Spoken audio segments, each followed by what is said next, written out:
Hey David, how you doing today? Pretty good, Dan. It's good to be here with you and the folks that will be watching us. Oh yeah, no, it's gonna be awesome. Yeah. Hey everyone. So, tell me a little bit about you. Like, where did you come from? What's your background? Well, I grew up in the photography business. My mom and dad had a traditional mom and pop photography studio.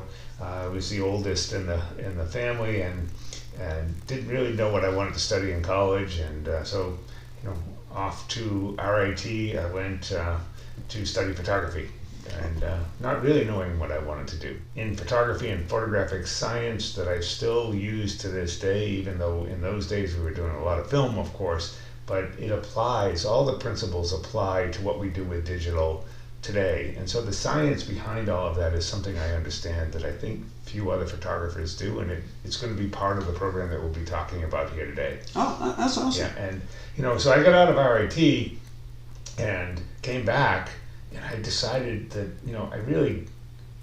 I looked around at opportunities with my degree and what I was looking to do in life and so forth, grow my potential, and I just knew that the mom and pop model was just going to be too limiting as far, but I didn't know what else I wanted to do. I began to look at going off into some other career. I began working on my MBA and so forth like that, and realized I was terminally unemployable. I had to work for myself. I just knew that was my personality. Yeah. Well, let me ask you, what do you mean it was kind of limited for a mom and pop shop? What do you mean by that? And the opportunity to make a really good living and to be able to travel, have time with a family, and so forth was very limiting in the way I saw how many hours people were working in the photography business that I knew. My dad and I were both very involved in the associations and things, and just a lot of hours for a limited income.